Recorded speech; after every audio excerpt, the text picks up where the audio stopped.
প্ৰকৃতি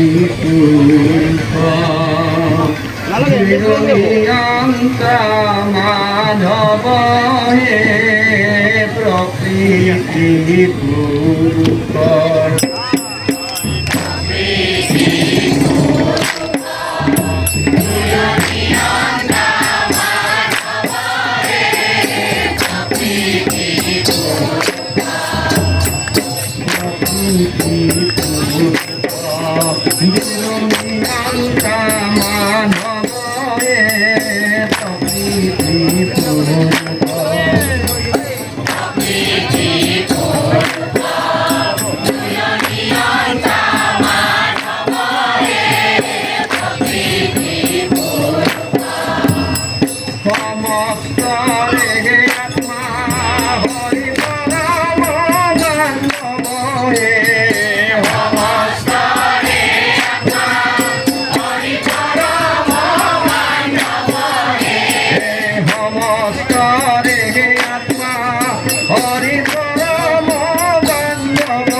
মানে বৰ্ণিল বসন্তই সকলোকে যেন জনাই দিলে যে বৰপেটাৰ আকাশ বতাহ হোলীৰে মুখৰিত হওক। আৰু বিশেষভাৱে বৰ্ণিল বসন্তৰ জৰিয়তে আজি অসম তথা ভাৰতবৰ্ষৰ বিভিন্ন প্ৰান্তৰ বিচিত্ৰ সংস্কৃতিৰ লোকসকলক একত্ৰিত কৰি ইয়াতে সমবেত কৰাইছে। আৰু এই একত্ৰিতকৰণৰ ক্ষেত্ৰত বৰ্ণিল বসন্তই যি ভূমিকা লৈ আহিছে, যোৱা কেইবছৰতে এইবুলিও তেনেকুৱা ভূমিকা লৈছে। আৰু এনেধৰণে আমি আটাই অসমীয়া, আটাই ভাৰতীয়, আমাৰ বিচিত্ৰ সংস্কৃতি হ'লে আমি এককভাৱে ভাৰতীয়।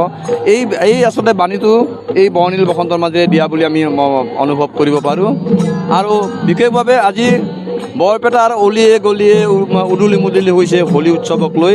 কাইলৈৰ পৰা বৰপেটাত সত্ৰীয়া পৰম্পৰাৰে দৌল উৎসৱৰ আৰম্ভণি ঘটিব। সুদীৰ্ঘ একেবাৰে 5দিনীয়া দৌল উৎসৱ। আৰু এই 5দিনীয়া দৌল উৎসৱৰ যিটো উলহ মালহ অকল বৰপেটাবাসী নহয়, কাৰণ বৰপেটাৰ দৌলত এতিয়া আৰু বৰপেটাতে আবদ্ধ হৈ থকা নাই, সমগ্ৰ অসমবাসীয়ে বৰপেটা দৌললৈ চাই থাকে। আনকি ভাৰতবৰ্ষৰ বিভিন্ন, আনকি আন্তৰ্জাতিক পৰ্যায়তো আজি দৌল মহোৎসৱে যিটো জনপ্ৰিয়তা লাভ কৰিছে, যাৰ কাৰণে আমি বৰপেটাবাসী আহ্বান কৰোঁ, বৰপেটা সত্ৰৰ তৰফৰ মই বুঢ়া সত্ৰী হিচাপে আহ্বান কৰোঁ যে আহক, আমাৰ বৰপেটালৈ আহক। বৰপেটাৰ যি হোলী উৎসৱ পৰম্পৰাগতভাৱে আজি 500 বছৰীয়া পুৰণি সেই হোলী উৎসৱ বা ফাকুৱা উৎসৱ বা দৌল মহোৎসৱৰ লগত আপোনালোকে একত্ৰিত হওক। আমি একেলগে আনন্দ কৰোঁ, একেলগে আমি হোলী গাওঁ। অৰ্থাৎ এই উৎসৱৰ মাজেৰে আমি সমগ্ৰ জাতিটোৰ লগতে সমগ্ৰ ভাৰতবাসীয়ে যাতে আমি একত্ৰিত হৈ কৃষ্ণৰ দৌল মহোৎসৱ উদযাপন কৰিব, তাকে কামনা কৰিছোঁ। আৰু সকলোকে আহ্বান জনাইছে, আহক বৰপেটালৈ আহক, আমি আপোনালোকৰ কাৰণে অপেক্ষা কৰি আছোঁ। মাঘ বিহুত মেজিৰ জুই পুৱাওঁতেও ক'ব যে এতিয়া দৌল আহিল। মাঘ বিহু শেষ হ'বলৈ নাপায় যে প্ৰতিজন বৰপেটাৰ আবাল বৃদ্ধ বনিতাৰ শিশুৰ পৰা বৃদ্ধলৈকে প্ৰতিজনৰ হৃদয় স্পন্দিত হয় বৰপেটাৰ হোলী উৎসৱ। আমাৰ হোলী আহিল, আমাৰ দৌল আহিল। আমাৰ বৰপেটা ভাষাতো দেউল বুলি কয়, দেউল আহিল। আৰু দেউললৈ বেছি দিন নাই, গতিকে আঙুলিৰ মূৰত গণি থাকে দেউল কোনদিনা আহিব। গতিকে এই যিটো মানুহৰ হৃদয়ৰ পৰা ওলোৱা অনুভূতি, এই যিটো অনুভূতি, বৰপেটাৰ প্ৰতিজন বৰপেটীয়ায়ে অনুভৱ কৰে যে দৌল মহোৎসৱটোৱে আমাৰ ধমনীত প্ৰবাহিত হৈ আছে। ৰক্তপ্ৰবাহ যেনেকৈ প্ৰবাহিত শৰীৰত, ঠিক তেনে আমাৰ সাংস্কৃতিক শৰীৰত আমাৰ এই দৌল উৎসৱটো প্ৰত্যেকজন বৰপেটাবাসীৰ প্ৰবাহিত হৈ আছে। অহাকালিৰ পৰা বৰপেটাত দৌল মহোৎসৱ, আৰু এই মুহূৰ্তত আৰম্ভ হৈছে যি ৰেলী, বৰ্ণিল বসন্তৰ যি বাটে যি হোলী গাই দলসমূহ যাব, তাৰ বাবে এই যে বৰ্ণিল বসন্তৰ শোভাযাত্ৰা আৰম্ভ হৈছে। এই মুহূৰ্তত মই দেখুৱাইছোঁ বৰ্ণিল বসন্তৰ শোভাযাত্ৰা আৰম্ভ হৈছে। আৰু এনেধৰণে দলসমূহ আহিছে হোলী গীত গাব, আৰু হোলী গীত গাই এই বৰপেটা চহৰখন পৰিভ্ৰমণ কৰিব। বৰপেটা সত্ৰৰ সন্মুখেৰে গৈ মিলতাৰী হাতীৰ পৰা বৰপেটা সত্ৰৰ সন্মুখেৰে গৈ এনেধৰণে পৰিভ্ৰমণ কৰিব। বুঢ়া সত্ৰীয়াগৰাকী আছে, সুন্দৰী দিয়া সত্ৰৰ সত্ৰীয়া আছে, সত্ৰাধিকাৰ আছে, ঠিক তেনেধৰণে ৰাইজ ওলাই আহিছে। আৰু আজিৰ পৰা যি পাণৰ উৎসৱ দৌল আৰম্ভ হৈছে, অহাকালিৰ পৰা 2 মাৰ্চৰ পৰা দৌল আৰম্ভ, কিন্তু আজিৰ পৰাই দৌল উৎসৱ আৰম্ভ হোৱা যেন অনুভৱ হৈছে। কাৰণ দলসমূহ আহিছে, দলসমূহ এই হোলী গীত গাই এনেধৰণে পৰিভ্ৰমণ কৰিছোঁ। মই দেখুৱাইছোঁ বৰ্ণিল বসন্ত, এইবাৰ 3য় বৰ্ষ বৰ্ণিল বসন্তৰ এই আৰম্ভ হৈছে। আৰু যি শোভাযাত্ৰা আৰম্ভ হৈছে, এনেধৰণে মই দেখুৱাইছোঁ বৰ্ণিল বসন্তৰ এয়া শোভাযাত্ৰা।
আপুনি বিচৰা বাতৰি পাব কেৱল নিউজ 18 এপত। নিউজ 18 এপ ডাউনলোড কৰিবলৈ স্ক্যান কৰক এই QR কোড। গুগল প্লে ষ্টৰতো পাব এই নিউজ 18 এপ।